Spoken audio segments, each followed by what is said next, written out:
नमस्कार दोस्तों, uni exam PCS के इस चैनल पे आपका पुनः एक बार से स्वागत है। दोस्तों, जैसा मैंने अपने इंट्रोडक्टरी क्लास में आपको कहा था कि एक संपूर्ण वीडियो स्ट्रैटेजी के ऊपर हम लेकर के उपस्थित होंगे आपके समक्ष, जिसमें उत्तर प्रदेश पीसीएस की प्री और मेंस दोनों परीक्षाओं को आप एक साथ कैसे साध सकते हैं, उसकी तैयारी कर सकते हैं दोस्तों। तो उसी क्रम में हम लोग कुछ चर्चा करेंगे और ये समझने की कोशिश करेंगे कि कैसे प्री और मेंस दोनों का सिलेबस बहुत इंटीग्रेटेड है और क्या आपका अप्रोच होना चाहिए उस सिलेबस को लेकर के। दोस्तों, इस क्रम में हमारे पास दो स्ट्रेटजी होनी चाहिए। पहली स्ट्रेटजी उन बच्चों के लिए है जो नए स्टूडेंट हैं। यहाँ नए से मेरा मतलब है कम से कम जो पिछले 2 या 3 वर्षों से तैयारी कर रहे हैं, लेकिन कट ऑफ के बहुत क्लोज पहुँच करके उनका सिलेक्शन नहीं होता। 1 क्वेश्चन, 2 क्वेश्चन, 3 क्वेश्चन से वो रह जा रहे हैं। ऐसे विद्यार्थियों के लिए क्या रणनीति होनी चाहिए दोस्तों। और दूसरे खंड में हम देखेंगे ओल्ड स्टूडेंट्स जो जिनको प्रीलिम्स में ऑलमोस्ट कोई हर्डल नहीं है, जिनका प्रीलिम्स बहुत इजीली हो जाता है, प्रीलिम्स को लेकर के वो बहुत कंफर्टेबल हैं, लेकिन किन्हीं कारणवश उनका फाइनल सिलेक्शन नहीं होता। वो इंटरव्यू तक पहुंच रहे हैं, मेंस तक पहुंच रहे हैं, लेकिन उनका फाइनल सिलेक्शन नहीं हो रहा है। तो उनके लिए क्या स्ट्रेटजी होनी चाहिए, नए स्टूडेंट्स के लिए क्या स्ट्रेटजी होनी चाहिए दोस्तों। इस विषय को लेकर के हम एक चर्चा के माध्यम से समझते हैं कि क्या सही अप्रोच होना चाहिए। देखिए दोस्तों, जो नए स्टूडेंट्स हैं, अगर आपका प्रीलिम्स नहीं हो रहा है तो इसका एक सबसे प्रभावी कारण ये हो सकता है कि आपकी जो कोर सब्जेक्ट्स हैं, कोर सब्जेक्ट से यहाँ मतलब है हिस्ट्री, ज्योग्राफी, इकोनॉमी, पॉलिटी, इन सारे सब्जेक्ट्स पे आपकी कॉन्सेप्चुअल क्लैरिटी बहुत अच्छी नहीं है। ये हो सकता है कि आपने थोड़ा सा घटना चक्र पढ़ लिया, लूसेंट जैसी कोई किताब पढ़ ली, आपने रट्टा मार लिया, कुछ करंट आपके सही हो गए तो आप कट ऑफ के क्लोज पहुंच गए, लेकिन आप में वो कॉन्फिडेंस इनबिल्ट नहीं हो पा रहा है कि मेरा प्रीलिम्स डेफिनेटली हो जाएगा। उसके लिए आपको क्या करना चाहिए दोस्तों, इस विषय पे हम लोग बात करते हैं। सॉरी, देखिए दोस्तों, सबसे पहले ऐसे नए स्टूडेंट्स को केवल अपने तीनों पेपर पे कंसंट्रेट करना चाहिए। आई मीन फर्स्ट, सेकंड और थर्ड। उसका कारण ये है दोस्तों कि ये मेजर चंक आपका प्रोवाइड करता है प्रीलिम्स एग्जामिनेशन में। सपोज कीजिए, जैसे अगर हम बात करते हैं दोस्तों पेपर 1 की, तो पेपर 1 में आप पाएंगे कि पेपर 1 का मेन कंपोजिशन क्या है। 3 खंड है पेपर 1 में, आप जानते हैं, हिस्ट्री है, ज्योग्राफी है और सोसाइटी। मैं मेंस के पर्सपेक्टिव से बात कर रहा हूं दोस्तों। मैं इस पर्सपेक्टिव से बात कर रहा हूं कि आपकी प्रीलिम्स की तैयारी और मेंस की तैयारी, ऐसे कौन कौन से कॉमन एरियाज हैं जिनको आपको एक साथ लेकर के चलना होगा। नहीं तो फिर पता चला आपका प्रीलिम्स निकल गया, फिर आप कंफ्यूज हो गए कि अब मेंस कैसे करें, बहुत बड़ा चैप्टर है। तो मैं ये चाह रहा हूं कि आप इस तरीके से तैयारी करें कि अभी से ही आपका जो फोकस हो वो बेसिक्स पे हो, कॉन्सेप्चुअल क्लैरिटी पे हो, कि जब भी आपका प्रीलिम्स निकले तो आपकी मेंस की इन डेप्थ अंडरस्टैंडिंग पहले से ही डेवलप हो। तो दोस्तों, अगर हम इन 2 खंड की बात करें, एक हिस्ट्री और दूसरा ज्योग्राफी। देखिए दोस्तों, हर साल आप देखेंगे कि हिस्ट्री से तकरीबन 20 क्वेश्चन आपको देखने को मिलेंगे। 20 तो होंगे ही होंगे, 25 भी हो सकते हैं, 22 भी हो सकते हैं। इसी तरीके से दोस्तों ज्योग्राफी में मिनिमम 20 क्वेश्चन होंगे, और इसको अगर आप एनवायरमेंट इकोलॉजी के साथ में ऐड करेंगे तो ये तकरीबन 40 तक टच करता है। आप मेरी बात पे मत यकीन करिए, आप जाइए PYQs खोलिए, उठा करके देखिए कि एनवायरमेंट इकोलॉजी और ज्योग्राफी को मिलाकर के तकरीबन 40 क्वेश्चन आपको देखने को मिलेंगे। तो जब आप हिस्ट्री पढ़ें, आपको पता है दोस्तों कि प्रीलिम्स और मेंस के लिए सोर्सेस कोई अलग नहीं है। जैसे मान लीजिए आप मॉडर्न इंडिया के लिए स्पेक्ट्रम पढ़ते ही होंगे, बिना स्पेक्ट्रम पढ़े आपका काम नहीं होगा। तो स्पेक्ट्रम जब आप पढ़ रहे हैं तो जो मेन पोर्शंस हैं, जहां से आप PYQs देखिए पहले उठा करके कि किस तरीके से मेंस में सवाल पूछते हैं। सपोज कीजिए एक सवाल वो पूछ सकते हैं नॉन कॉपरेशन मूवमेंट पे, NCM पे, ठीक है, कि गांधी जी ने उसको क्यों विड्रॉल कर लिया। क्यों विड्रॉल कर लिया, जब आप इस प्रश्न की खोज में जाएंगे तो मेंस का पार्ट हो जाएगा। कब विड्रॉल कर लिया, जब आप इस प्रश्न की खोज में जाएंगे तो वो प्रीलिम्स का पार्ट हो जाएगा। तो इस जहां पे भी क्यों आ जाए, आप समझ लीजिए वो आपके मेंस के एस्पेक्ट को डील कर रहा है। इसी तरीके से दोस्तों, जब आप ज्योग्राफी की बात करते हैं, ज्योग्राफी का जो भी फैक्चुअल पोर्शंस है वो प्रीलिम्स है, और जो भी उसका कॉन्सेप्चुअल पार्ट है, एप्लीकेशन है, वो मेंस का पार्ट हो जाता है। ज्योग्राफी में दोस्तों आप आमतौर पे देखेंगे कि सवाल बहुत फैक्चुअल नेचर के होते हैं, लेकिन वो अब जैसे मान लीजिए हिमालय पे ऊपर कोई सवाल आ गया, इंडियन ज्योग्राफी में हम बात करते हैं कि 4 उन्होंने पर्वत दे दिया और उसको बोल दिया कि इसको इसकी हाइट के हिसाब से या ईस्ट वेस्ट के तरीके से आप लगाओ, या बहुत सारे फॉल्ट्स होते हैं, दर्रे होते हैं, उन पे सवाल आ जाता है, नदियों पे सवाल आ जाता है। लेकिन जब आप इसके पीछे जाएंगे कि हिमालय बिल्ड कैसे हुआ, या जितने भी नए जिनको हम लोग फोल्डेड माउंटेन कहते हैं, वर्ल्ड में जहाँ जहाँ भी हैं, फोल्डेड माउंटेन के बनने की प्रक्रिया एक ही है। तो वो जियोमॉर्फोलॉजी का पार्ट हो जाएगा कि किस तरीके से प्लेट टेक्टोनिक थ्योरी काम करती है, किस तरीके से पर्वत ऊपर की तरफ बढ़ते हैं, उनकी हाइट बढ़ती है। तो जहाँ पे भी एप्लीकेशन पार्ट है वो आपका मेंस का पार्ट हो जाता है। तो मैं इसीलिए आपको कह रहा हूं कि आप सिर्फ अपने आप को बहुत फैक्चुअल इन्फॉर्मेशन तक सीमित करके मत रखिए कि आपने ईस्ट वेस्ट का सीक्वेंस लगा लिया या आपने नदियों को रट लिया। ये तो इंपॉर्टेंट है ही, बिना इसके तो काम चलेगा नहीं। फैक्चुअल इन्फॉर्मेशन तो डेफिनेटली आपके पास होनी चाहिए, लेकिन इन फैक्चुअल इन्फॉर्मेशन का सोर्स क्या है, ये फैक्ट इमर्ज कहाँ से हो रहे हैं, उसके पीछे के कॉन्सेप्ट्स क्या हैं, उस पर आपको जरूर से फोकस करना चाहिए दोस्तों। और इस पे हम बात करेंगे जब और डिटेल में इस पे बात तब हो पाएगी जब हम लोग सिलेबस डिस्कस करेंगे। तो एक वीडियो में हम लोग सिलेबस भी डिस्कस करेंगे, तो उसमें भी थोड़ा सा और खोल करके देखेंगे पूरे सिलेबस को कि किस किस तरीके से सिलेबस डिजाइन है और किन किन सोर्सेज से हम उन चीज़ों को कर पाएंगे। दूसरा दोस्तों, पेपर 2 के क्रम पे जब हम आते हैं तो देखिए पॉलिटी है, इसमें पॉलिटी मेन कंपोजिशन है। पॉलिटी के लिए आप डेफिनेटली लक्ष्मीकांत पढ़ते ही होंगे। आप 15 से 20 क्वेश्चन जब भी उत्तर प्रदेश पीसीएस का पेपर उठा करके देखेंगे, आपको 15 से 20 क्वेश्चन प्रीलिम्स के स्तर पे देखने को मिलेंगे। और वहीं ये आपके मेंस में तकरीबन 120 और पेपर 2 में ये जो आपको प्रीलिम्स में कंट्रीब्यूट करता है वो मिनिमम 15 से 20 क्वेश्चन करेगा ही करेगा। लेकिन जब आप पेपर 2 को एनालाइज करें मेंस में, तो मेंस में यही 100 से 120 नंबर का कंट्रीब्यूट करता है। ठीक है, तो मेरे कहने का मतलब यह है कि आप पढ़ एक ही सोर्सेस रहे हैं, लेकिन अपने आपके पढ़ने का तरीका और अप्रोच ये होना चाहिए कि उससे मेंस भी आपका टैकल हो। मेंस कैसे टैकल होगा, इसलिए मैं बार बार आपको कह रहा हूं कि आप कॉन्सेप्ट्स पे जरूर ध्यान दें, कॉन्सेप्चुअल क्लैरिटी पे ध्यान दें कि कोई चीज़ इवॉल्व कैसे हो रही है, कोई चीज़ का डेवलपमेंट कैसे हो रहा है। केवल फैक्ट पढ़ लेने से उससे केवल आप प्रीलिम्स के स्तर पर रह जाएंगे और उसमें भी आपको कॉन्फिडेंस कभी नहीं आएगा प्रीलिम्स को लेकर के। इसी तरीके से आप पेपर 3 को देखें। पेपर 3 में जो मेन कंपोजिशन है वो है इकोनॉमी का। इकोनॉमी के 10 से 15 सवाल आते हैं। उत्तर प्रदेश लोक सेवा आयोग में बहुत कॉन्सेप्चुअल सवाल इकोनॉमी को लेकर के नहीं आते हैं, मोस्टली करंट नेचर के सवाल आते हैं। और 2-3 सेक्शन है जहां से मोस्टली सवाल पूछता है। एक मनी एंड बैंकिंग से सवाल पूछ लेता है, बेसिकली आरबीआई के जो रेट्स वगैरह होते हैं मॉनेटरी पॉलिसी को लेकर के, वहाँ से सवाल बन जाते हैं। और कुछ डेफिसिट्स को लेकर के, रेवेन्यू डेफिसिट, फिस्कल डेफिसिट, इसके इर्द गिर्द सवाल बन जाते हैं। कुछ आर्टिकल वो कभी कभी पूछ लेते हैं, बजटिंग वगैरह को लेकर के सवाल हो जाता है। ज़्यादातर वो फैक्चुअल नेचर के ही सवाल पूछता है। लेकिन अगर आप इकोनॉमी सेक्शन को देखें मेंस में, तो तकरीबन वो फिर से आपको तकरीबन 100 मार्क्स का 100 से 120 नंबर का इकोनॉमी यहाँ पे आपको कंट्रीब्यूट करता है। इसी तरीके से जो दूसरा इसका खंड है, इन्वायरमेंट और इकोलॉजी, आप देखें कि इन्वायरमेंट एंड इकोलॉजी मेंस का पार्ट है, लेकिन इसका बहुत गहरा संबंध इस आपके ज्योग्राफी सेक्शन से। जितनी अच्छी आपको ज्योग्राफी की समझ होगी, उतना अच्छा आप डील कर पाएंगे इकोनॉमी, इसके इन्वायरमेंट और इकोलॉजी के क्वेश्चंस को। इसीलिए मैं आपसे कह रहा हूं कि जब आप ज्योग्राफी पढ़ें तो आप केवल यहां नहीं पढ़ रहे। पेपर फर्स्ट में ज्योग्राफी तो आता ही 60-70 मार्क्स का, तो आपको कम से कम 50 से 70 नंबर को के आसपास वेरी करता है। इसी तरीके से हिस्ट्री आप देखेंगे तो 50 से 100 नंबर तक आपको इसका, ये तकरीबन 100 क्वेश्चन 100 मार्क्स के आसपास वेरी करता है। लेकिन और जब आप हिस्ट्री देखेंगे तो हिस्ट्री आपको तकरीबन 70 से 100 मार्क्स की आपको हिस्ट्री मिल जाएगी यहाँ पे। तो इसीलिए मैं आपको कह रहा हूं दोस्तों कि जब भी आप अपने प्रीलिम्स को केवल जब प्रीलिम्स को फोकस करें, ये खास करके नए स्टूडेंट्स जिनकी बहुत अच्छी कंसेप्चुअल क्लैरिटी नहीं है, तो पेपर 1, 2, 3 के उन सेक्शंस को बहुत अच्छे से फोकस करें जो प्रीलिम्स में और मेंस में दोनों में कॉमन है और आपके अच्छे मार्क्स फेच करेंगे। दोस्तों इसके बाद हम लोग थोड़ी सी बात कर लेते हैं कि अच्छा, ये तो आप करेंगे ही करेंगे, इसके साथ एक सबसे महत्वपूर्ण बात है कि करंट अफेयर्स।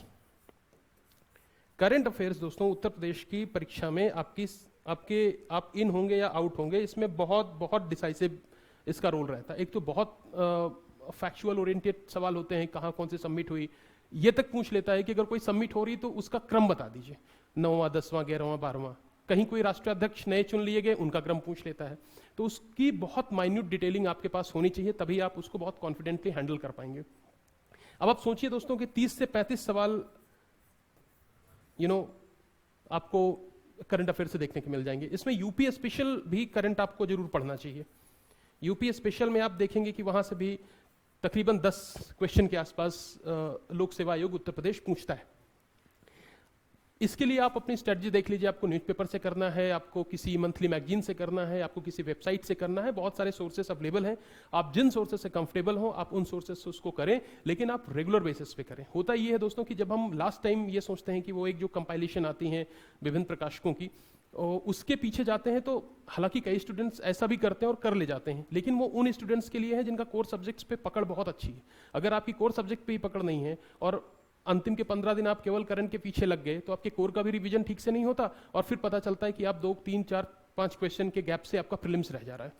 इसीलिए दोस्तों ये आवश्यक है, बहुत जरूरी है कि आप जो करंट अफेयर्स है उसको आप साथ साथ लेकर के चलिए। पर डे 1 घंटा, 1.5 घंटा, 2 घंटे वो आपके रूटीन का हिस्सा होना ही चाहिए।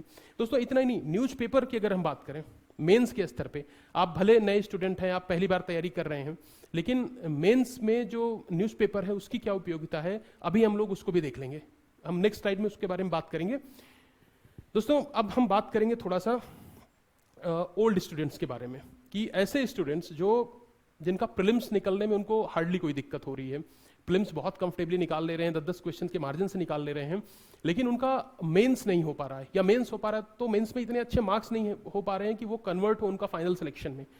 ऐसे परीक्षार्थियों के समक्ष क्या समस्या हो सकती है दोस्तों, उस पर बात करते हैं। हम में से बहुत सारे बच्चे इसमें इस तरीके के भ्रमजाल में फंसे हुए हैं इनफैक्ट। देखिए दोस्तों, सबसे पहले अभी हमारा मई चल रहा है और आप ये मान के चलिए कि अक्टूबर तक की परीक्षा नहीं हो रही है या अक्टूबर मंथ में होगी, तो हमारे पास मई, जून, जुलाई, अगस्त, सितंबर 5 महीने तो बहुत कंफर्टेबली हैं। इन 5 महीनों से दोस्तों ये जो हमारे पुराने ओल्ड स्टूडेंट्स हैं उनको ये चाहिए दोस्तों कि मई, जून और जुलाई, ये 3 महीने में आप पेपर 4, 5 और 6 इनको जितना बढ़िया से आप ब्रशअप कर सकते हैं उतना अच्छे से करिए। ये आपको they will be gateway for your success. Paper 5 और 6 बिल्कुल नया है, अभी मार्केट में भी कोई बहुत एक कंसोलिडेट मैटर नहीं है जिस पर यूनानिमसली स्टूडेंट्स ये कह दें कि दिस इज द मैटर और हम इस पर रिलाई करते हैं।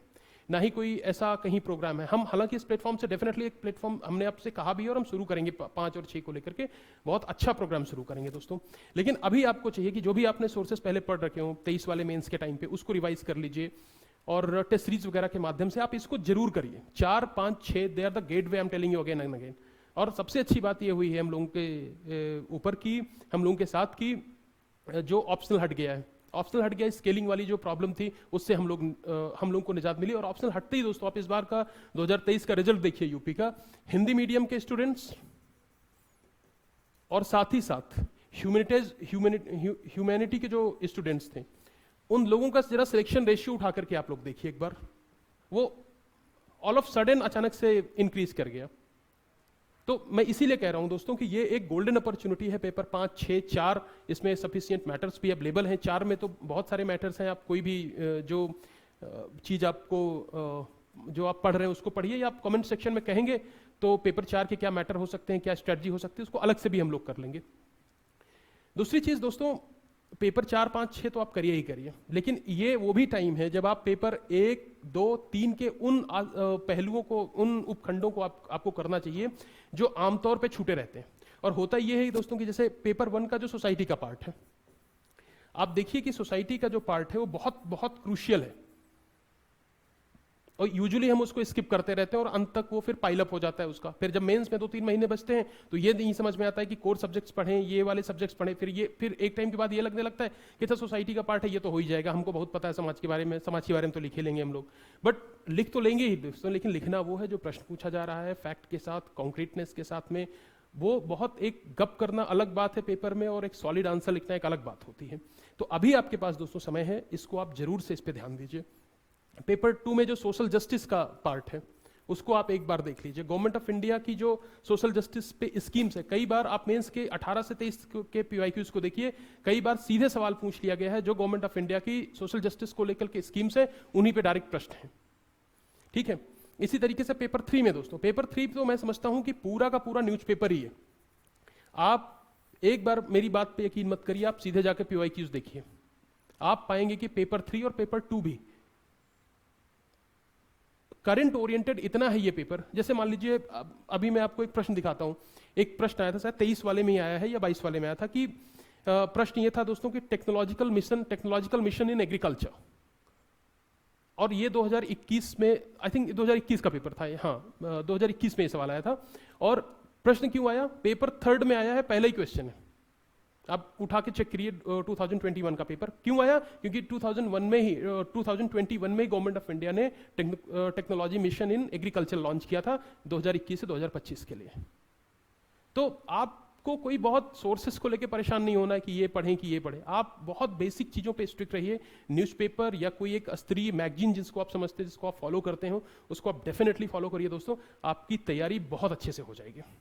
और पुराने स्टूडेंट्स के लिए भी दोस्तों एक बात है कि आप ये सारे पार्ट तो करिए ही करिए। अब जैसे पेपर थर्ड में दोस्तों एक डिजास्टर मैनेजमेंट का खंड है। यूजुअली लोग उसको स्किप कर देते हैं। स्टूडेंट्स को देखिए, जब तक वो मेंस नहीं दे रहे हैं तब तक उसको स्किप कर देंगे, और मेंस के टाइम पे भी फिर वो वही वाली बात है कि मैटर जुटाओ, या बहुत छोटा सा सेक्शन है वो हो जाएगा, और इवेंचुअली होता नहीं है, और हो भी जाता है, आप लिख भी लेते हो तो इतना इफेक्टिव लिख नहीं पाते हो कि आपको अच्छे मार्क्स उसमें मिले दोस्तों। तो अभी आपके पास में पर्याप्त समय है कि जब आप इन सारे विषयों पे बहुत एक शॉर्ट नोट्स अपना तैयार कर लें। हर विषय पे आपके 2-2, 3-3 पेज के नोट्स तैयार होने चाहिए, ताकि आपका जब प्रीलिम्स हो तो आपको मेंस में केवल उसका रिवीजन भर करना रह जाए। दोस्तों एक विषय पे हम और बात करना चाहेंगे आपसे, वो है न्यूज़पेपर और पेपर 1, 2, 3 प्लस ऐसे। दोस्तों न्यूज़पेपर इतना इंपॉर्टेंस रखता है इस परीक्षा में, आप चाहे यूपीपीसीएस दे रहे हो या आप संघ लोक सेवा यूपीएससी की परीक्षा दे रहे हो, आप किसी भी कीमत पे अफोर्ड नहीं कर सकते हैं कि आप न्यूज़पेपर ना पढ़ें, मैगजीन ना पढ़ें। उसका कारण बताता हूं मैं दोस्तों, और बहुत कॉन्क्रीट एग्जाम्पल से मैं आपको दिखाता हूं कि न्यूज़पेपर से आपका क्वेश्चन पेपर किस तरीके से फॉर्म होता है। दोस्तों देखिए, ये ऐसे है। उत्तर प्रदेश लोक सेवा आयोग ने इसी साल 2023 की परीक्षा में सवाल पूछा, old people and metropolitan city, महानगरों में वृद्धों की समस्या। हम सब इस बात से वाकिफ हैं दोस्तों, एक चिंता जाहिर करता है हमारा समाज कि वर्तमान में बहुत सारे ओल्ड एज होम खुल रहे हैं हर जगह, बच्चे अपने पेरेंट्स को छोड़ देते हैं वहाँ पे। ये कितनी गंभीर समस्या है, हम लोग आए दिन 2-4 होते हैं। लेकिन इसके लिए कोई बहुत किसी बड़े विद्वान मठाधीश से पढ़ने की जरूरत नहीं है, आपको कोई बहुत किताब में लिखेगा तभी नहीं, आप केवल न्यूज़पेपर पढ़ते रहिए, आपका हो जाएगा। आप हर हफ्ते 10 दिन 15 दिन में इस तरीके से एक आर्टिकल आपको देखने को मिल जाते हैं दोस्तों। इसी तरीके से देखिए दोस्तों, कृषि क्षेत्र में नई संभावनाएं, new possibility in agriculture sector. ठीक है, जैसे अभी मैंने थोड़ी देर पहले बात की कि इसके पहले एक सवाल क्या आ रहा है कि technology in agriculture sector, technological advancement in agriculture sector. अभी एक संकल्पना आई है दोस्तों ड्रोन दीदी की। क्या ड्रोन दीदी पे सेपरेट सवाल नहीं बन सकता है? और कहां से जाएंगे आप पढ़ने के लिए? आप रोज पर डे न्यूज़पेपर खोल रहे हैं, आपके समक्ष आर्टिकल्स आ रहे हैं, आपके समक्ष न्यूज आ रही हैं, आप उनको उठाइए, शॉर्ट नोट्स बनाइए और रख दीजिए साइड में। इसी तरीके से दोस्तों पेपर 1 में देखिए आप, क्राइम अगेंस्ट विमेन, 2023 का सवाल है दोस्तों ये, आप पीवाईक्यूज उठाइए और चेक करिए। मैं सिर्फ इतना बताना रीजनलिज्म, कास्टिज्म, कम्युनलिज्म, कितनी सारी बात होती है। पहला जो आपका पेपर है उसका जो सोसाइटी वाला पार्ट है उसका हिस्सा है ये। आपको कहीं से पढ़ने की जरूरत नहीं है, केवल अगर आप न्यूज़पेपर या कोई स्तरीय मैगजीन पढ़ रहे हैं आपका इजिली हो जाएगा। और हमेशा क्वेश्चन फॉर्म होते हैं, आप पीवाईक्यूज देखिए, हम भी अब जब यहाँ पे पीवाईक्यूज सॉल्व करवाएंगे आपको, तो आपको दिखाएंगे कि किस किस तरीके से इन सारे टॉपिक्स पे सवाल पूछा गया है। पेपर 2 में देखिए दोस्तों, आप क्वाड पे सवाल है 2023 में, जुडिशियल एक्टिविज्म में सवाल है, G20 पे सवाल है। आपको कहां से किसी मैटर पे पढ़ने की जरूरत नहीं है, सिर्फ अगर आप केवल न्यूज़पेपर पढ़ रहे हैं, मैगजीन पढ़ रहे हैं, आपका इस सेक्शन इजिली कंप्लीट हो जाएगा। पेपर 3 देखिए दोस्तों, technology mission in agriculture, land reform, infra development leads to economical development, ये 2023 का सवाल है, चंद्रयान मिशन। तो मैं सिर्फ इतना कह रहा हूं दोस्तों आपसे कि आपकी करंट की उपयोगिता आपके प्रीलिम्स के एग्जाम में तो है ही, उसको तो आपको डेफिनेटली, जो उसमें फैक्चुअल इन्फॉर्मेशन हो, जो समिट्स हो, इवेंट हो, वो तो आपको करना ही करना चाहिए, डेफिनेटली करना चाहिए।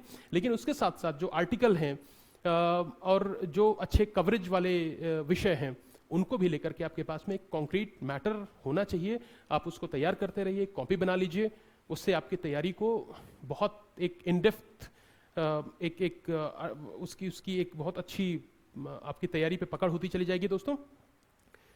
तो इतनी बातें दोस्तों आपके आज इस वीडियो के माध्यम से करनी थी, जिसमें हमने ये समझा कि प्रीलिम्स और मेंस को एक साथ इंटीग्रेट करें, कैसे किया जाए। मैं समझता हूं दोस्तों इस विषय पे जरूर आपको कुछ क्लैरिटी आई होगी। अगर इसके बाद भी आपकी कुछ क्वेरीज होती हैं तो प्लीज़ हमें कमेंट सेक्शन में जरूर बताइए दोस्तों। आपका सुझाव हमारे लिए बहुत मायने रखता है, हमें भी इम्प्रूव करने का अपने आप को मौका देगा दोस्तों। और अगर हमारे सेशन आपको पसंद आए दोस्तों तो जरूर हमारे चैनल को आप लाइक करिए, सब्सक्राइब करिए, बेल आइकन प्रेस कर लीजिए ताकि अगली नोटिफिकेशन का वीडियो आपको मिलता रहे। और अपने दोस्तों के बीच में जरूर साझा करिए दोस्तों, क्योंकि एफर्ट हमारा आपके लिए ही है, इससे मैक्सिमम स्टूडेंट्स लाभान्वित हों, यही हमारा प्रयास है दोस्तों। फिर से एक बार जरूर रिक्वेस्ट करूंगा दोस्तों कि अगर कोई भी आपकी क्वेरीज है, कहीं भी आपको इस विषय को समझने में कठिनाई हो रही है, तो प्लीज़ आप मुझे कमेंट सेक्शन में जरूर लिखिए दोस्तों। धन्यवाद।